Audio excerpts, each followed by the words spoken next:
Okay, wala muna tayo. Munti ko mahulog. Wala muna tayong motor review ngayon mga riders. Unboxing muna tayo. Ito first time kong umorder sa sa TikTok. Kasi kadalasan na in-orderan natin Shopee, Lazada eh. So ito, titignan natin kung okay ba sa kanila itong mga item nila. At ang maganda ho sa kanila, isang araw lang ang bilis ng delivery. Buti mayroon ng pambayad. Kaya ito, hulaan nyo kung ano to. I-unbox natin. Okay, tara. Ha! Ito nga po pala yung water dispenser. Bali ano siya, yung hot, warm, saka cold. Kasi gumraduate na yung ating unang ginamit. At sa bagay, ano na yan, ang haba na ng serbisyo. Kunti ako nagkakamali, mga 15 years above yung kanyang tinagal sa amin. Bilib din naman po ako dito sa Unitech na water dispenser. Pero ano lang ho ito, yung hot and warm, wala siyang cold. Kaya ngayon, kumuha na tayo nung may cold para in case na wala namang laman ng ating ref at tubig lang. Dito na lang, magpapatay na tayo ng ref syempre para makatipid tayo ng kuryente. Okay, ito ho, hindi pa to sira. Ang haba na ng serbisyo nito kaya sulit na po yan. At isa pa, nahihirapan na ako magtaas ng basyo niya. Medyo mabigat. Kaya maganda ito, yung design nito, yung nasa baba yung kanyang basyo ng tubig. Doon natin siya sasalpak sa baba. Kaya maganda, hindi na tayo magbubuhat. At mahirap na yung nagkakaedad na eh. Okay, dito na natin i-unbox sa labas para malinaw. Magse-serve na rin po na ebidensya ito in case na may problema o mali yung item na dinideliver sa atin. Sa po kung maganda rito sa TikTok, may discount yung kanilang item. Bali ang halaga po dito sa na order ni Mrs. Nasa 3,000 pero may discount po eh, 2,700 lang niya binayaran. Okay, unboxing 9.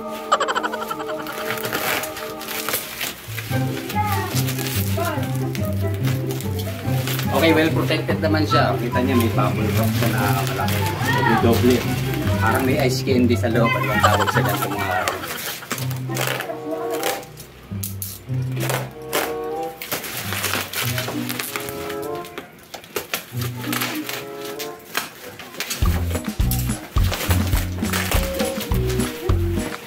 Ito ang kanyang ibabaw. Hindi ko lang kung ibabaw ba ito o ilalim. Kaya maganda naman. Protektado siya.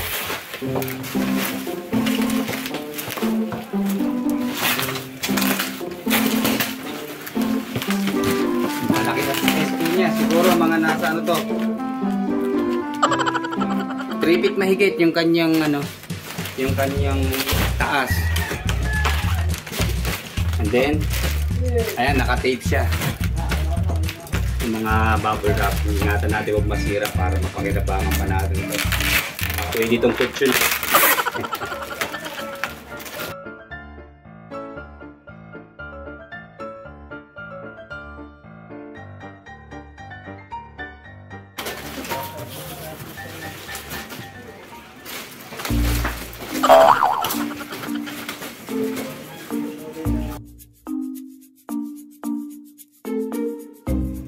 Meron pa siyang tali. And then check natin yung box niya, may butas ba? Wala naman, medyo deform lang siya kasi nga siguro pag karga diskarga. So ito na pwersa lang to dun sa kanyang tali. Pero okay naman all in all. Yan sa ibabaw, hindi pa siya nabubuksan. Oops, sa ilalim. Ayan. Okay, game. Dito sa loob, dito ko lang magpunasan na. Ayan, dito tayo sa top. Kaya meron pa siyang foam na naka-protected. Maganda ang kanyang packaging. Diba? Hindi siya basta putyo-putyo o buo siya, diba? And then ayan, meron pa siya siyempre yung manual. Kasi naka-plastic pa siya. So, hubutin natin. Anong kulay ba itong in-order? Kulay black.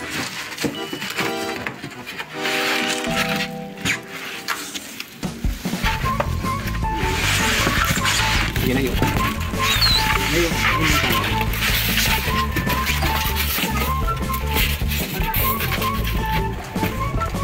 Ayan, tikit pala. Okay, ito ang kanyang likuran. Gawin natin yung plastic, ha? Okay. Ang brand po niya ay Tix. T-I-X-X. And then, syempre, meron pa siyang mga tape. Okay, yan. Kita nyo. magagamit pa natin yung patungan tong ibabaw, di ba?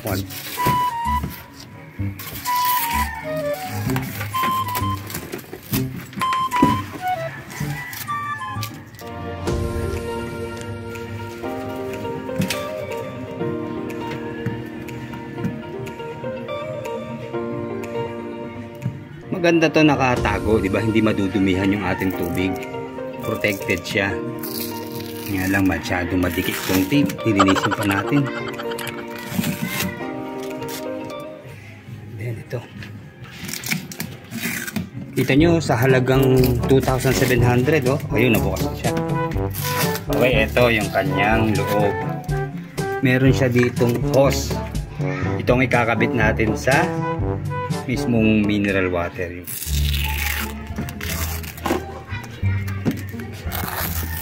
Dati mahal to eh. Buti ngayon nagmumurahan ng mga gamit. May dalawa siya ritong pihitan. Isa sa hot, saka sa cold. And then siyempre, ayan, mayroon naman siyang warning sign dito na dito ang hot. Then ang maganda po sa water dispenser na to, inverter siya. So yung parang sa aircon, tipid siya sa kuryente. Ayan, di ba? Okay, mamaya lalagyan natin ng ng tubig to. Okay, dito po meron siyang 4 na sign. Ito po yung kanyang power, and then dito yung kanyang hot sign, cold sign, at saka ito yung drain na pag maubos na yung ating tubig. And then maganda rito, nakatago sa likod yung kanyang mga switch para hindi mapaglaruan nga po. And then siyempre yung pong kulay red, yan po yung kanyang power button. And then siyempre automatic na iinit na yan. And then kapag gusto po natin malamig, dito naman po sa kulay green na button. Okay, sa TikTok seller po, ito yung kanyang item, ito yung in-order natin. Ayan, meron siyang child lock, and then yung bottom loading. And then, ayan po ang kanyang price, 3,000. Then nakuha nga lang po ng 2,700. Okay, lahat-lahat po, yung price niya, pati yung shipping, ayan, 3,399. And then, libre na, naka-discount tayo sa shipping na 175. And then may coupons po kami na 291. And then seller's coupon, ayan, 491. And then yung sa TikTok shipping coupons, 80 pesos. Kaya lumabas lang po na 2,711 yung kanyang price. Available lang po siya sa dalawang kulay, ayan, silver white saka dark brown. So ang kinuha nga po namin itong dark brown. Para sa iba pa pong detalye nitong product. Okay, sa warranty duration, 12 months. Lifetime po niya, 24 months. And then ayan po yung type ng kanyang water dispenser. Bali, freestanding nga po siya. Ayan, kasi maganda yung kanyang forma, di ba, patayo. And then features na child lock, saka cold water, fast heating, hot water, saka self cleaning. And then volume capacity po niya ay 19 liters. And then sa power consumption po niya, ayan, 500 watts. And then product condition, okay, bago nga po, brand new. And then 220 po ang kanyang voltahe. And then wala siyang magnet. And then battery capacity, wala rin, hindi nga po siya rechargeable. So yun lang, lagi tayo nakayoko, hindi tayo okay, yung mga viewers, basta yung kukunin nyo, may butas sa gitna. Ayan, at din natin dulod yung hose nya. Ayan, and then nasa loob.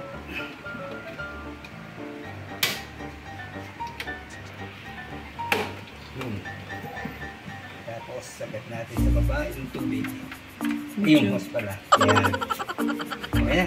Okay, testingin na natin. Okay. And then nandito nga po yung mga switch niya sa likod. Okay, syempre ito yung kulay red, yun yung main power. And then matic na nga po yan, magiging mainit na siya pag nakabukas po yan. And then pag papalamigin naman natin, itong kulay green naman po ang switch. So ito, iniintay lang natin na mga ilang minutes para matest natin kung lumamig ba. And then knob na po ang ginamit dito sa kanyang hot and cold para makontrol natin yung volume ng tubig. Ayan, pipihitin lang po natin pababa pag kukuha tayo ng tubig, and then pag isasara, pataas naman po. And then nga pala, mga viewers, ito, itaayos natin yung hose kasi baka masyadong sagad, mahirapan siyang sumipsip ng tubig. So ito, inayos namin to, hinila namin ng konti para makahigop siya kasi kanina parang wala siyang sound eh. Meron kayong sound na maririnig sa kanya pag naka-on na siya. Nasa 3 feet and 2 inches yung kanyang height.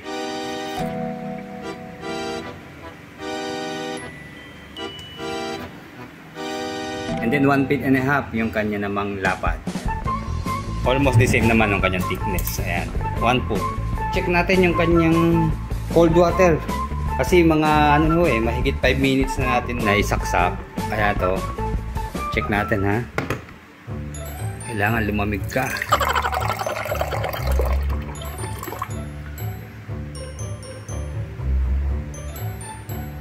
Hindi pa siya malamig. Hintay pa tayo siguro mga another 5 minutes.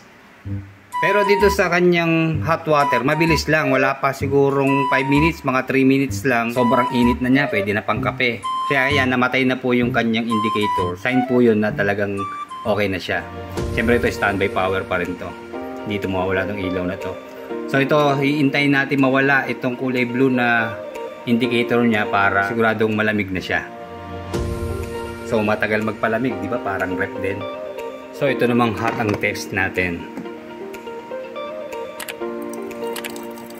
O ayan, pansin nyo, umusok. So talaga mainit. O sige, bottoms up. Paltos ang ating ngala-ngala. Yun lang mga viewers, wala tayong idea kung ano ba itong dalawang pihitan dito na parang kulay green. I-comment down below mo yan po nyo kung ano ba yan. Sensya na ha, hindi natin to kabisado talaga eh. Then isa pa pong ina-advise din sa instruction, mga 20 cm daw yung distansya sa wall. Huwag natin ididikit sa wall. Wala na ilaw. Ito maganda, meron siyang cover, di ba? Para sa malilikot na bata, hindi basta-basta pipihit o kukuha ng tubig kasi pwede mapasok. Check natin kung after 10 minutes ay may pagbabago ba yung kanyang lamig. Ito ha. Malalaman natin.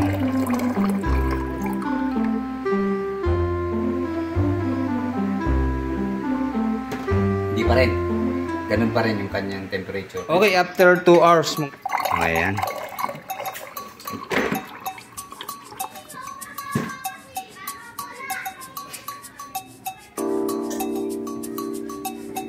Lamig. Okay, like, comment, and subscribe sa ating channel. Maraming salamat po.